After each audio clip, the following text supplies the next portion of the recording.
دیکھو ربیع الاول کے بارے میں لوگ اکثر ایک سوال پوچھتے ہیں کہ عید میلاد النبی منانا، اس میں جشن کرنا، نبی صلی اللہ علیہ وسلم کی آمد پہ خوشی منانا، یہ اسلام میں کیسا ہے؟ ہم رسول اللہ صلی اللہ علیہ وسلم کی سیرت دیکھتے ہیں. پہلی بات تو یہ کہ 12 ربیع الاول نبی کا یوم ولادت ہے، اس پر کوئی صحیح روایت موجود نہیں ہے. اگر ہے تو بھائی کوئی دکھا دے، بھائی یہ روایت ہے، اس کے یہ راوی ہیں، سارے ثقہ راوی ہیں. ایسی کوئی روایت موجود نہیں ہے، اور اس کی وجہ یہی ہے کہ اللہ تعالیٰ نے اپنے نبی کی ولادت کے دن کو امت سے چھپا لیا ہے تاکہ اس میں خرافات نہ، کیونکہ پچھلی امتوں نے کیا نا اپنے انبیاء کی ولادتوں کے دن کے ساتھ. لیکن اگر فرض کر لیں، لوگ بحث کرتے ہیں نہیں جی فلاں نے لکھا ہے تو فلاں نے لکھا ہے، چلو مان لیا کہ 12 ربیع الاول نبی کا یوم ولادت ہے، تو ہمیں رسول اللہ صلی اللہ علیہ وسلم کی سیرت میں یوم ولادت پہ کیا کرنا ملتا ہے؟ احادیث صحیحہ سے صحیح حدیث ہے کہ نبی صلی اللہ علیہ وسلم پیر کے دن کا روزہ رکھتے تھے. صحابہ نے پوچھا کیوں؟ آپ نے فرمایا یہ میرا یوم ولادت، پیر کو آپ پیدا ہوئے.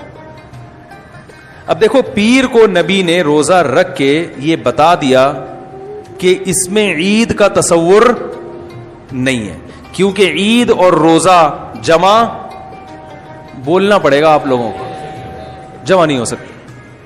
اب اس کو سیلیبریٹ نہیں کیا جا سکتا. جس دن روزہ ہو جائے گا نا، اب وہ سیلیبریٹ کرنا اس کو ممکن ہے ہی نہیں، اس میں جشن کا تصور ہی ختم ہو گیا. جو ہماری عیدیں ہیں ان میں روزہ رکھنا جائز ہے؟ عید الفطر کو کوئی روزہ رکھے؟ بولو بھائی. اگر جس دن روزہ رکھا وہ عید نہیں ہو سکتی، جو عید ہے وہ روزے کا دن. کیا خیال ہے؟ عید اور روزہ ایک دوسرے کے کیا ہیں؟ اپوزٹ. کیونکہ عید ایک خوشی کا دن ہے اور اس کو سیلیبریٹ کرنا ہے، تو سیلیبریٹ جو کیا جاتا ہے کھا پی کے کیا جاتا ہے یا بھوکا رہ کے کیا جاتا ہے؟ دیکھو آپ کے بچے کا امتحان میں پاس ہو گیا اچھے نمبروں سے، بہت خوش ہیں آپ نے تمام رشتہ داروں کو فون کیا، بھائی میرا بچہ 100 نمبروں سے پاس ہوا ہے، میں بہت خوش ہوں اور میں اب جشن مناؤں گا، ایک سیلیبریٹ کروں گا اس کو. بھائی کیسے کریں گے؟ بھائی آپ تمام لوگوں سے گزارش ہے کہ صبح کا ناشتہ بھی چھوڑ دیں اور کل دوپہر کا کھانا بھی چھوڑ دیں. ہاں بھائی یہ کیا ہو گیا؟ بھائی یہ خوشی ہے یا کوئی غم ہے بھائی؟ روزہ کوئی غم کی علامت نہیں ہے، لیکن خوشی بھی نہیں ہے.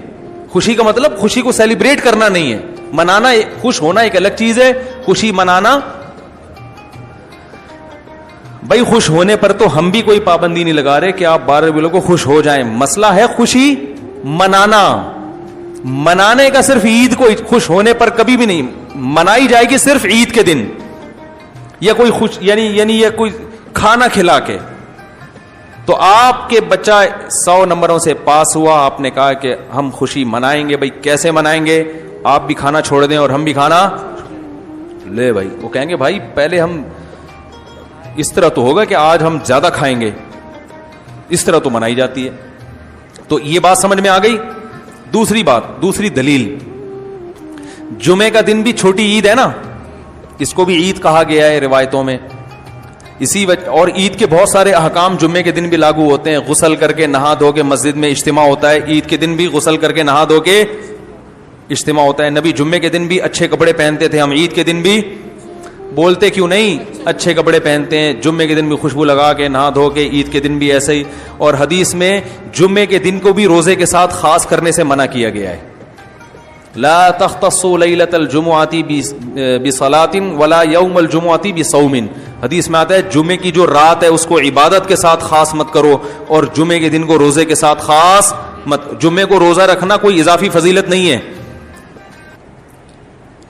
ویسے جائز ہے روزہ رکھنا کہ آپ کی چھٹی جمعے کو ہوتی ہے اس لیے رکھ لیا تو ایک الگ بات ہے، لیکن اس کو خاص فضیلت دے کے رکھنا تو یہ مکمل عید تو نہیں ہے. اس میں عید کا لک بہرحال بولو بھائی ہے.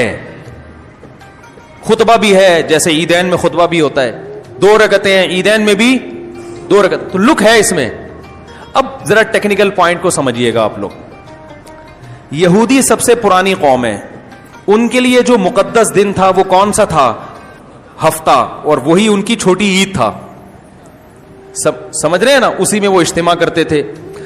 عیسائی اس کے بعد آئے, ان کے لیے کون سا ہوا؟ اتوار کو, جو ہفتے کے بعد ہے. مسلمان ان کے بھی بعد آئے, تو ہمارے لیے کون سا ہونا چاہیے تھا؟ پیر. اور یہ یوم ولادت بھی تھا, تو اس کو تو زیادہ فضیلت ہونی چاہیے تھی نا بھائی, عقلی لحاظ سے بھی اور جو حکمت ہے اس کے لحاظ سے بھی. عقلی لحاظ سے اس لیے کہ وہ پہلے تھے تو ہفتہ, پھر اس کے بعد اتوار, تو اب ہمارے لیے پیر. اور اس لیے بھی کہ نبی کا یوم ولادت ہے, تو یہ بطریق اولا پیر کے دن کو فضیلت ملنی چاہیے تھی, کیونکہ وہ نبی کا یوم ولادت ہے. لیکن چونکہ اس میں عید کا کانسیپٹ ہے نا, اس لیے پیر کا نہیں ہوا, بلکہ ریورس کر کے کہاں لے گئے؟ جمعے کی طرف. تو پیر کے دن یا نبی کے یوم ولادت سے عید کا کانسیپٹ اسلام نے کھرچ کھرچ کے نکال دیا ہے کہ اس میں عید کا کانسیپٹ ہو ہی نہیں سکتا, اپوزٹ ہے اس کا, روزہ ہے.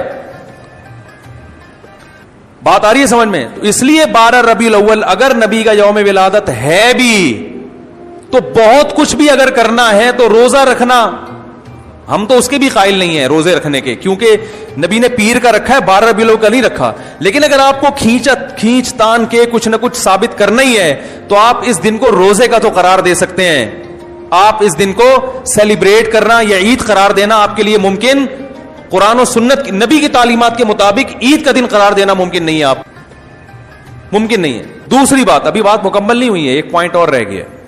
اسلام میں عیدیں صبح کے وقت ہوتی ہیں, رات کو عیدیں غیر مسلموں کی ہوتی ہیں. کرسمس زیادہ جوش و خروش سے کم منایا جاتا ہے رات کو, کیونکہ اس میں ڈھول ڈھمکے ہوتے ہیں, لائٹنگ ہوتی ہے. لائٹنگ رات کو جچتی ہے, دن میں لائٹنگ بولو بھائی نہیں. جبکہ اسلام کے جو تہوار ہیں وہ کب ہوتے ہیں؟ صبح کے وقت. صبح آپ اشراق کے وقت آؤ گے, نماز پڑھو گے, سوئیاں کھاؤ گے, گلے ملو گے, پتلی گلی سے نکل لو. عید الاضحیٰ میں بھی صبح آؤ گے, نماز پڑھو گے, قربانی کرو گے, گوشت کھاؤ گے, ٹھیک ہے نا. یہ سب کام تبھی فقہا نے لکھا ہے کہ مغرب کی نماز کے بعد جانور کو قربان کرنا مکروہ ہے, جائز ہے مگر مکروہ, کیونکہ شاعر اسلام میں سے دن میں ہوگا. یہ رات کو شریعت نے اس لیے نہیں رکھا کہ رات کا وقت نا گناہوں کی طرف لے جاتا ہے. جب خوشی منائی جاتی ہے تو رات کو انسان ٹریک سے ہٹنے کا خطرہ زیادہ ہوتا ہے. جبکہ 12 ربیع الاول کو جو عید منائی جاتی ہے وہ دن میں زیادہ منائی جاتی ہے یا رات کو؟ ساری لائٹنگ رات کو ہوتی ہے, سارے جو نعت اور میوزک کے ساتھ وہ سب کب ہو رہا ہے؟ رات کو. یہ خود اسلام کے مزاج کے خلاف ہے. تو پتہ ہی چلتا ہے بھائی, بہت معذرت کے ساتھ, کسی پہ طنز مقصد نہیں ہے. دیکھو اللہ اس کے رسول صلی اللہ علیہ وسلم کو فالو کرنا یہ عشق نبی ہے اصل. یاد رکھو, محبت میں جذبات پہ کنٹرول کرنا یہ زیادہ مشکل کام ہے, اور جذبات سے ہٹ کے, جذبات سے مغلوب ہو جانا یہ آسان بہت ہے, لیکن یہ حقیقی محبت کی علامت نہیں ہے. جب محبت ہو نا کسی کو, تو اپنے جذبات کو حدود کے اندر رکھے انسان محبت کا اظہار کرے. اپنے جذبات کو غالب کر لینا, نبی کا عشق ہر مسلمان کو ہے, ہر ایک کا دل چاہتا ہے یہ کرے یوں کرے نبی کی یاد میں, لیکن آپ اپنے اس جذبات پہ کنٹرول کریں. بولے بھائی رسول اللہ صلی اللہ علیہ وسلم کی جو اطاعت ہے وہ پہلے ہے, اپنے جذبات